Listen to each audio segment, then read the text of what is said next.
Tasavvur qiling, yer yuzidagi barcha muzliklar birdaniga erib ketsa, nima bo'lardi? Okeanlar sathi qanchaga ko'tarilardi? Qaysi shaharlar butunlay suv ostida qolardi? Hatto ayrim davlatlar dengiz tubiga g'arq bo'lib ketishi mumkinmi? Va eng g'alati savol, yer tarixida muzliklarsiz davr bo'lganmi? Bu savollarga javob topish uchun bir hayratlanarli haqiqatni tushunib olishimiz kerak. Sayyoramizdagi chuchuk suvning katta qismi muz holatida saqlanadi. Agar bu muzlarning barchasi erisa, dunyo xaritasi hech qachon hozirgidek ko'rinmaydi. Ko'pchilik muz deganda muz bo'laklari, qorli tog'lar yoki qish faslini tasavvur qiladi. Ammo yerdagi muz zaxiralari bundan ancha ulkan. Bugungi kunda yer quruqlik yuzasining qariyb 10% muz bilan qoplangan. Bu muzlarning asosiy qismi atigi ikki hududda joylashgan: Antarktida va Grenlandiyada. Ushbu ikki muzli mintaqada yer yuzidagi chuchuk suv muzlarining deyarli barchasi saqlanadi. Antarktidaning o'zida sayyoramiz muzlarining qariyb 90% joylashgan. Qolgan qismining katta qismi esa Grenlandiyaga to'g'ri keladi. Alyaska, Alp tog'lari va Himolaydagi muzliklar odamlar tasavvurida juda ulkan ko'rinadi. Ammo Antarktida muzlari bilan solishtirganda ular nihoyatda kichik. Agar bu muzlarning barchasi erisa, trillionlab tonna suv okeanlarga oqib tushadi. Va bizning hikoyamiz aynan shu yerdan boshlanadi. Okeanlar sathi qanchaga ko'tariladi? Olimlar bu savolga o'nlab yillardan beri javob izlab kelishmoqda. Natija esa kishini hayratga soladi. Agar quruqlikdagi barcha muzliklar erib ketsa, dunyo okeani sathi taxminan 70 metrga ko'tariladi. 70 metr bir qarashda unchalik dahshatli eshitilmasligi mumkin. Ammo 20 qavatdan balandroq binoni tasavvur qiling. Endi esa butun sayyora bo'ylab okean suvi ana shunday balandlikka ko'tarilishini ko'z oldingizga keltiring. Bu yerning qirg'oq chiziqlarini butunlay o'zgartirib yuboradi. Dunyodagi eng ko'p aholi yashaydigan hududlarning aksariyati dengiz sathiga yaqin joylashgan. Bu mintaqalar abadiy o'zgaradi. Birinchi bo'lib yo'qoladigan shaharlar. Avvalo, qirg'oq bo'yidagi shaharlardan boshlaymiz. New York, Miami, Shanxay, Tokio, London, Bangkok, Jakarta, Amsterdam, Iskandariya, Venetsiya. Bu shaharlarning barchasi halokatli suv toshqinlariga duch keladi. Ayrim tumanlar butunlay suv ostida qoladi. Boshqa hududlarni saqlab qolish uchun esa ulkan himoya devorlari qurishga to'g'ri keladi. Ko'plab hollarda butun megapolislarni himoya qilish iqtisodiy jihatdan imkonsiz bo'lib qoladi. 100 millionlab odamlar o'z yashash joylarini tark etishga majbur bo'ladi.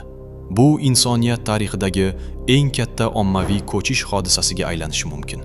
Ayrim mamlakatlar bundan ham og'irroq oqibatlarga duch keladi. Maldiv orollari dengiz sathidan atigi bir necha metr balandlikda joylashgan. Mamlakatning katta qismi okean ostida qolishi mumkin. Bangladeshning ham ulkan hududlarini suv bosadi. Millionlab odamlar uy-joyi, ekin maydonlari va infratuzilmasidan ayriladi. Tinch okeanidagi kichik orol davlatlari ham shunday xavfga duch keladi. Butun boshli xalqlar asrlar davomida yashab kelgan ona yurtidan mahrum bo'lishi mumkin. Amerika Qo'shma Shtatlariga nima bo'ladi? Akyoshning sharqiy qirg'og'i keskin o'zgaradi. Florida eng ko'p zarar ko'radigan hududlardan biri bo'ladi. Shtatning katta qismi dengiz sathidan atigi bir necha metr balandlikda joylashgan. Shu sababli Floridaning ulkan hududlari okean ostida qolishi mumkin. Meksika ko'rfazi qirg'og'i quruqlik ichkarisiga suriladi. Luiziana shtatining ayrim qismlari butunlay yo'qoladi. Ko'plab yirik portlardan foydalanish imkonsiz bo'lib qoladi. Buning iqtisodiy oqibatlari nihoyatda katta bo'ladi. Yevropa xaritasi ham keskin o'zgaradi. Niderlandiya o'ziga xos va juda jiddiy muammoga duch keladi. Mamlakat hududining katta qismi hozirning o'zida dengiz sathida yoki undan pastda joylashgan. Bugungi kunda zamonaviy muhandislik inshootlari bu hududlarni suvdan himoya qilib turibdi. Ammo okean sathining 70 metrga ko'tarilishi mavjud himoya tizimlarini butunlay yengib o'tadi. Daniyaning katta qismini suv bosadi. Germaniyaning qirg'oq chizig'i quruqlik ichkarisiga chekinadi. Ko'plab tarixiy shaharlarni ko'chirish yoki butunlay tashlab ketishga to'g'ri keladi. Ajablanarlisi shundaki, okeanlarga juda katta miqdorda chuchuk suv qo'shilishi ayrim hududlarda suvning sho'rlik darajasini pasaytiradi. Bu arzimas o'zgarishdek tuyulishi mumkin.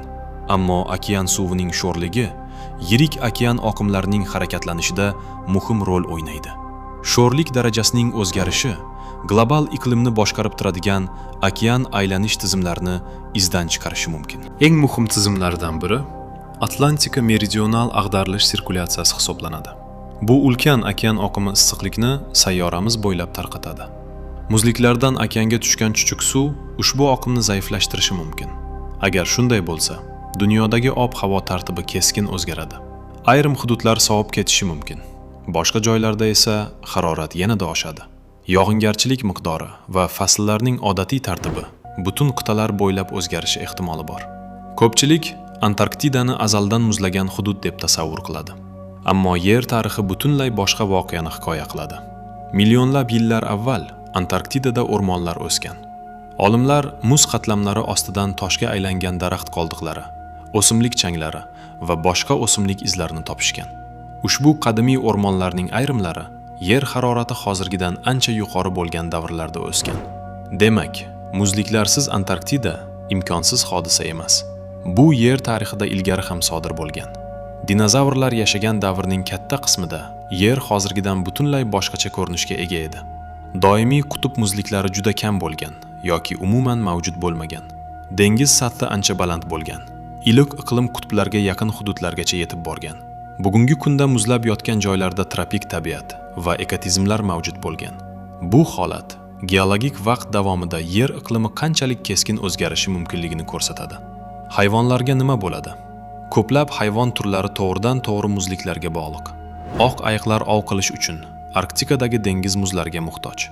Pingvinlarning hayoti esa Antarktida ekotizmlari bilan chambarchas bog'langan. Son sanoqsiz tirik organizmlar sovuq muhitda yashashga moslashgan. Muzlarning tez yo'qolishi ko'plab hayvon turlarini xavf ostida qoldiradi. Ayrimlari yangi sharoitga moslasha oladi, boshqalari esa butunlay yo'qolib ketishi mumkin. Butun boshli ekotizmlar qaytadan shakllanishga majbur bo'ladi. Insonlar tirik qola oladimi? Javob: ha. Insoniyat tirik qoladi. Ammo sivilizatsiya keskin o'zgaradi. Shaharlar boshqa joylarga ko'chiriladi. Infratuzilma qaytadan quriladi. Qishloq xo'jaligi yangi hududlarga ko'chadi. Buning iqtisodiy qiymatini tasavvur qilishning o'zi qiyin. Asosiy muammo insoniyatning yo'q bo'lib ketishi emas. Asosiy muammo yangi dunyoga moslashish bo'ladi. Muzlarning erishi yerning aylanishini o'zgartiradimi? Ajablanarlisi shundaki, ha, muz juda katta massaga ega. Ushbu massa erib, okeanlarga tarqalganda yer yuzidagi og'irlik taqsimoti o'zgaradi.